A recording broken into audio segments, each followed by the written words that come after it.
Assalamualaikum warahmatullahi wabarakatuh. Apa kabar sobat-sobat semuanya? Oke, mari kita lanjutkan saja ceritanya. Bab 859 sampai bab 860. Bab 859 buang dengan cepat dan lanjutkan memberinya makan. Nada tegas, memancarkan kepercayaan diri. Pada saat ini, ada seorang lelaki tua dengan wajah tenang dan keheningan di samping Susnek. Matanya menatap ke arah air, dengan rasa ingin tahu yang kuat di matanya, dan kilatan kegembiraan dari waktu ke waktu. Ji Fei dan yang lainnya yang berjalan di belakang semuanya telah diangkat. Ji Fei merasakan nafasnya berfluktuasi dan terkejut. Dia memandang lelaki tua itu dan dengan cepat menundukkan kepalanya. Dia tidak mengenal lelaki tua itu. Namun kekuatan lawannya adalah orang terkuat yang pernah dia temui selain guru Tao King Song. Bukan karena dia takut, tapi dia tidak ingin menarik perhatian terlalu dini. Matanya menyapu Susnek dengan keraguan di matanya. Tapi melihat mereka berdua bersama, saya segera mengetahui alasannya.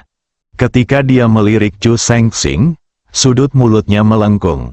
Dan satu-satunya hal yang dia rasakan adalah bodoh. Susnek jelas menggunakan keluarga Chu untuk memancing Shenlong. Dan orang di sebelah Susnek adalah orang yang benar-benar bisa membunuh naga itu. Belalang sembah mengintai jangkrik sementara Oriole mengikuti di belakang. Chu Sengxing berkomplot melawan orang lain, dan dia berkomplot melawannya. Ayo, cepat lempar orang itu dan berikan pada naga. Chu Sengxing tidak sabar untuk memesan. Orang-orang dari keluarga Chu segera mulai mengambil tindakan, membawa orang-orang yang baru saja mereka bunuh, dan langsung berjalan. Kemarin, banyak orang mati dibuang ke Gang Suzong dan diumpankan ke Shenlong. Saya tahu bahwa binatang itu tidak peduli dengan hidup atau mati, dia hanya ingin makan. Satu-satunya hal yang membuat mereka penasaran adalah mereka belum pernah melihat seperti apa benda itu. Lemparkan wanita Ji Fei dulu. Chu Sengxing tiba-tiba berteriak kepada anak buah keluarga Chu. Orang yang datang dengan orang mati di pelukannya berhenti dengan cepat dan segera kembali, ingin melemparkan burung phoenix itu ke dalam. Dan pria gendut yang menendang pantat Ji Fei sangat aktif dan berlari lebih dulu.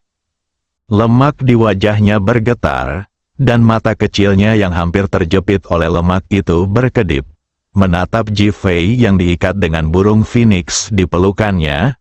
Nak, suami dan istri adalah burung dari hutan yang sama. Saat bencana melanda, mereka terbang terpisah. Nak, bersiaplah untuk menyaksikan istrimu memberi makan naga itu. Haha, setelah mengatakan itu, dia tertawa liar dan mengangkat tangannya untuk menangkap burung phoenix. Gao Chuang yang berada di sampingnya ingin melangkah maju untuk melindunginya, namun langsung ditangkap oleh seseorang. Pinggangnya terluka dan dia tidak bisa mengerahkan tenaga apapun, jadi dia tidak bisa menahan sama sekali. Wah, kamu benar-benar punya nyali untuk menjatuhkanku. Apa menurutmu kakekmu akan cemberut? Dia meninggikan suaranya dan mengutuk, mencoba menggantikan Phoenix. Jika kamu ingin menunggu sebentar, aku tidak akan meninggalkanmu. Pria gendut itu berkata dengan bangga, sambil mengulurkan tangan untuk meraih burung Phoenix di pelukan Ji Fei. Ji Fei telah menahan amarahnya pada pria gendut yang baru saja menendang pantatnya, dan sekarang dia melihatnya begitu sombong, dia bahkan lebih marah. Pria gendut sialan, menurutku kamu harus menjadi orang pertama yang turun dan memberi makan naga itu. Pria gendut itu tercengang saat mendengar Ji Fei berbicara. Di matanya, jika Ji Fei datang ke sini sendirian, dia akan takut untuk mengemis. Tapi dia tetap begitu sombong dan menyebut dirinya pria gemuk. Tiba-tiba marah, sialan, aku akan membuatmu berlutut di depanku dan membuatmu. Bang, tiba-tiba, Tali yang mengikat Jifei hancur berkeping-keping dan terbang di udara. Pria gendut itu mengucapkan kata-kata itu dengan lancar, tetapi dia sangat ketakutan sehingga dia menelannya kembali. Menatap Jifei, dia tampak seperti baru saja melihat hantu. Dia telah mengikat Jifei, dan dia telah berusaha keras untuk melakukannya. Jadi bagaimana itu bisa dipatahkan dengan mudah? Sebelum Fatih sempat bereaksi, Jifei telah meraih langsung Fatih di tangannya dengan satu tangan, mengangkatnya ke udara sedikit demi sedikit, dan akhirnya mengangkatnya ke atas kepalanya. Pria gendut itu menendang kakinya dengan liar, menarikan tangannya dengan liar, dan melolong. Semua orang di tempat itu terkejut, terutama ketika mereka melihat tubuh kedua orang itu. Pria gendut itu memiliki berat setidaknya 2 lusin Jifei. Namun, orang seperti itu sebenarnya diangkat oleh Jifei dengan satu tangan, dan dia semakin tinggi. Semua orang sangat terkejut hingga mata mereka hampir keluar. Karena Jifei telah melemparkan pria gendut itu langsung ke udara dan terbang jauh ke atas. Bagaimana ini mungkin? Pria gendut itu terbang di udara dan berteriak lebih keras lagi. Lalu semua orang berteriak kaget, karena tubuh lelaki gendut itu jatuh dari langit, seperti meteorit besar yang jatuh. Jika menimpanya, ia akan hancur berkeping-keping. Sangat ketakutan, adegan itu berantakan, tepat ketika orang-orang yang hendak dipukul, yang sudah putus asa dan ketakutan, menutup mata mereka. Tiba-tiba terdengar suara angin di telinga mereka, dan kemudian, pria gendut itu berteriak seperti babi yang disembelih. Tangannya yang melambai langsung menutupi pantatnya. Dan dia sudah terbang menuju kolam dalam yang berkabut. Jifei memeluk Phoenix dan mendarat dengan tenang di tempat, seolah tidak terjadi apa-apa. Semua orang di tempat itu tercengang, apakah ini manusia? Tapi sebelum dia bisa berpikir lebih jauh, ledakan. Suara tubuh yang membentur permukaan air pun terdengar.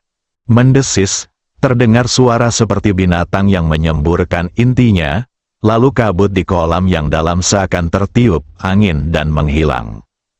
Bau amis yang menyengat datang. Semua orang melihat dengan cepat dan melihat benda emas melonjak di kolam yang dalam, menimbulkan gelombang yang tak terhitung jumlahnya di permukaan air, seolah-olah sedang mengguncang sungai. Namun pria gendut itu tidak mati di dalam, dan sedang berenang dengan putus asa, mencoba melarikan diri. Namun mulut berdarah tiba-tiba muncul di depannya, dan dia bahkan bisa dengan jelas melihat pembuluh darah merah di dalamnya. Mata pria gendut itu membelalak dan dia ketakutan. Lendir yang menetes dari mulut Shenlong jatuh ke wajahnya, dan dia bahkan tidak tahu cara membersihkannya. Melihat mulut berdarah itu semakin mendekat ke arahnya, akhirnya ia merasakan matanya semakin gelap, dan bau amis di hidungnya bisa membuat orang tercekik. Klik, terdengar suara patah tulang yang sangat keras. Namun pria gendut itu bahkan tidak berteriak. Tubuh besar itu tidak memiliki kepala, dan darah muncrat dari rongga leher. Naga itu telah menelan kepalanya, dan kemudian membuka mulutnya lebar-lebar ke arah mayat itu. Ia menelan mayat hampir 300 kg itu dalam 2 suap. Ini semua orang di tempat kejadian terkejut. Bahkan Chu Sengxing pun tercengang. Bahkan jika dia tahu bahwa Shenlong sangat kuat dan kejam, dia tidak pernah menyangka hal itu akan begitu menakutkan. Ini adalah pertama kalinya mereka melihat penampilan asli Shenlong. Mereka selalu mengira ada monster di sini, jadi mereka sering melemparkan babi, sapi, domba, dan sejenisnya ke sini. Setiap kali Anda melemparkannya, Anda akan mendengar suara ditelan. Meski menakutkan, Anda tidak tahu betapa takutnya jika Anda tidak bisa melihatnya. Kemarin, Jifei membunuh ratusan orang di Suzong Alley. Mereka tidak dapat diselamatkan setelah diangkut ke sini. Kemudian, Su Snake datang dan berkata bahwa Shenlong sedang berlatih dan dapat mencapai kesatuan 1000 hati. Jadi dia buru-buru mencoba mencari cara agar 999 orang datang. Pada saat ini, dia sudah tahu bahwa teriakan Ji Fei untuk membersihkan pria gemuk itu mengganggu Shenlong, jadi dia menunjukkan kekuatannya. Bayangkan saja berayun dan hembusan angin menyebabkan kabut menghilang. Betapa mengerikannya menelan seseorang dengan berat lebih dari 300 kg dalam 2 mulut sekarang. Shenlong tidak terus bergerak saat ini, tetapi menyembunyikan tubuhnya di bawah air, menatap orang-orang di pantai dengan sepasang mata hijau, seperti seorang pemburu yang sedang berburu, menunggu pukulan terakhir pada mangsanya. Su Snake sangat bersemangat saat melihat Shenlong, cepat buang dan terus makan. Bab 860 Sekumpulan sampah keluarga Chu segera melemparkan mayat yang baru saja mereka bunuh ke dalam kolam yang dalam. Dalam sekejap mata, lebih dari selusin mayat dilempar ke dalamnya. Tapi Shenlong hanya mengobrak-abrik isinya 2 kali sebelum memakan semuanya. Sepasang mata hijaunya tampak menjadi lebih gelap saat ini, lebih serakah, dan lebih bersemangat untuk melanjutkan. Lemparkan ke dalam, lemparkan semuanya, Su Snake berteriak penuh semangat. Murid keluarga Chu akan menarik mereka yang masih hidup. Membantu, lepaskan kami tidak ingin mati. Jika kita tidak mengobati penyakitnya lagi, biarkan kita pergi. Mereka yang memuja Chu Shengxing sebagai dewa sangat ketakutan hingga mereka akan mati. Teruslah berteriak, teruslah memohon belas kasihan. Banyak orang yang begitu ketakutan hingga kencing di celana. Adegan itu langsung menjadi sangat menyedihkan. Naga yang tergeletak di atas air melihat bahwa tidak ada seorang pun yang terjatuh, dan perlahan-lahan menjadi marah oleh teriakan mereka dan memohon belas kasihan. Tubuhnya perlahan-lahan muncul dari air, dan muncul di pandangan semua orang seperti silinder emas bundar dengan sisik emas itu, ditutupi dengan tetesan air. Tubuh Shenlong bergetar hebat, dan tetesan air yang tak terhitung jumlahnya berterbangan di udara, seperti hujan lebat. Mereka yang berada di tempat kejadian juga menjadi semakin ketakutan. Bahkan wajah Chu Shengxing menjadi sedikit pucat. "Apa yang kamu bicarakan? Cepat lempar!" Su Snake meraung dengan marah. Keluarga Chu menangkap orang-orang di depan mereka dan mencoba membuang mereka. Tetapi orang-orang itu melawan dengan putus asa dan menangis lebih keras. "Berhenti!" Ji Fei tiba-tiba berteriak keras dan berkata tanpa berpikir. Keluarga Chu merasa seolah-olah titik akupuntur mereka disadap, tubuh mereka secara naluriah berhenti, dan ekspresi ngeri muncul di wajah mereka. Semua orang memandang Ji Fei. Ji Fei menurunkan Phoenix. Gao Chuang segera melangkah maju untuk membantunya.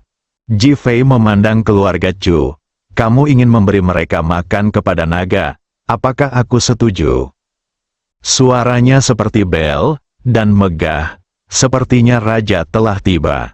Semua orang di tempat itu merasakan kehangatan di hati mereka, seolah-olah ada panas yang melonjak di tubuh mereka.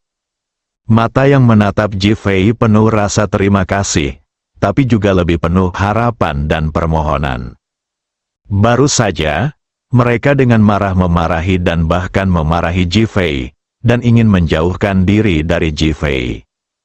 Pada saat itu, di mata mereka, Chu Shengxing adalah dewa, dewa yang sangat mereka hormati dan dapat menentukan hidup atau mati mereka. Tetapi memang benar dewa kematianlah yang menentukan hidup dan mati. Tepatnya dewa kematianlah yang meminta mereka mati. Dan orang yang awalnya ingin mereka mati di matanya ternyata ingin mereka hidup. Menarik sekali, sungguh memalukan, realitas yang kejam telah menumbangkan ketiga pandangan mereka. Mendengus, Chu Sengsing adalah orang pertama yang bereaksi. Jifei, kamu pikir kamu ini siapa? Ini bukan giliranmu untuk memutuskan apapun di sini. Chu Sengsing berharap dia bisa memotong Jifei menjadi beberapa bagian untuk menghilangkan kebenciannya terhadap orang yang telah membunuh cucunya. Mata Su Snake tertuju pada wajah Jifei. Jifei, kamu benar-benar membunuh begitu banyak orang di Gang Suzong kami. Hari ini aku memintamu untuk memberi makan para naga dan mengorbankan roh mereka di surga.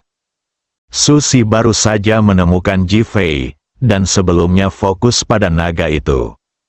Jifei langsung mengabaikan perkataan kedua orang itu, dan bahkan sepertinya telah mendengar beberapa lelucon. Apakah kamu sudah selesai? Chu Sengsing dan Su Snake terkejut.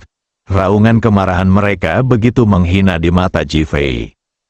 Mendesis, naga itu mengeluarkan suara keras. Buang semuanya, Chu Sengsing meraung dengan marah. Suara mendesing, tiba-tiba, banyak sosok terbang melewati mata Chu Sengsing, terbang menuju kolam yang dalam. Haha, wajah Chu Sengsing menunjukkan ekstasi. Buang semuanya, dan kamu akan bisa mempraktikkan seni menyatukan 1000 hati. Su Snake juga tertawa gembira. Naga di atas air juga mulai melahapnya dengan gila-gilaan. Jeritan itu bergema di Susan, membuat seluruh Susan tampak gemetar dan diselimuti kematian. Namun orang-orang yang ditangkap di tempat kejadian tercengang. Karena mereka hanya merasakan angin bertiup di sekitar mereka. Dan kemudian anggota keluarga Chu yang ingin melemparkan mereka untuk memberi makan naga itu menghilang. Tepatnya, mereka semua jatuh ke dalam kolam yang dalam. Ini tidak terpikirkan, mendesis, naga yang telah selesai melahapnya kembali mengeluarkan suara keras. Teruslah melempar, teriak Chu Sengsing, namun, tidak ada yang merespon di tempat kejadian. Dia dengan cepat berbalik dan melihat sekeliling. Selain beberapa pengikut di sekitarnya, di manakah orang-orang dari keluarga Chu? Sebaliknya, mereka yang ditangkap tetap tinggal di sana dengan damai. Jifei sudah berdiri di depan orang-orang ini, matanya menatap Chu Sengsing. Chu Sengsing tidak dapat mempercayainya. Ini, giliranmu memberi makan naga itu. Jifei berkata dengan tenang. Chu Sengsing merasakan hatinya bergetar. Bagaimana Jifei melakukannya? Ada ratusan orang dari keluarga Chu di sini sekarang, dan mereka semua terlempar dalam sekejap mata. Bahkan jika Anda kehilangannya satu persatu, Anda tidak dapat melakukannya secepat itu. Bagaimana mungkin? Tapi faktanya semua rakyatnya telah memberi makan Shenlong. Chu Sengsing menjadi tenang dan berkata dengan kemarahan di wajahnya, Jifei, kamu layak mati. Mengaum dengan liar dan mengambil tindakan. Tidak, naganya sudah keluar. Seseorang di antara kerumunan itu berteriak. Chu Sengsing melihat dengan cepat dan melihat Shenlong berdiri tegak.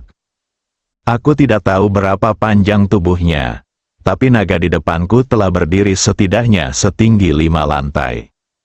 Pada saat ini, ia menundukkan kepalanya dan memandang orang-orang di depannya, seperti dewa yang memandang ke bawah ke bumi, seolah-olah ia bisa menelan semua orang hanya dengan satu pembukaan mulutnya.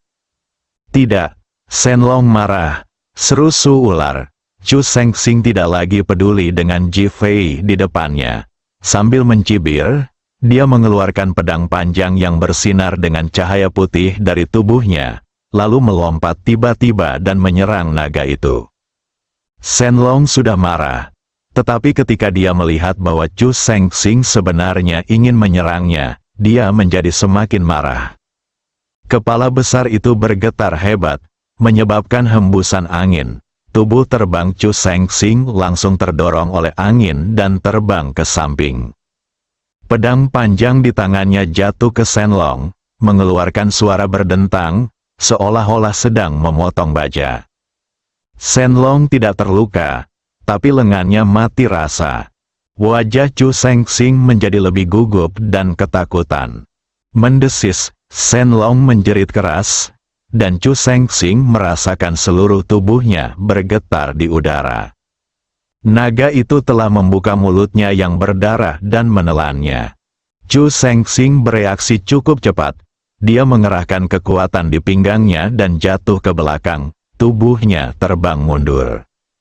Serangan Shen Long gagal, dan dia menjadi semakin marah dan bergegas menuju pasukan Chu Sengsing di pantai. Orang-orang itu ingin mundur dan melarikan diri, tetapi tiba-tiba mereka merasakan dorongan tak terlihat di belakang mereka, mendorong mereka menuju Shen Long. Sebelum mereka sempat bereaksi, mereka sudah jatuh ke dalam kolam yang dalam. Beberapa orang dimangsa oleh naga saat mereka berada di udara, dan beberapa dimangsa segera setelah mereka jatuh ke dalam air. Chu Sengsing mendarat di tanah, dan tubuhnya dengan cepat mundur. Akhirnya, pedangnya tertancap di tanah, dan dia nyaris tidak bisa berdiri diam. Wajahnya pucat dan pucat. Dia merasa menyeramkan. Sekelompok sampah, ada teguran marah. Bersambung.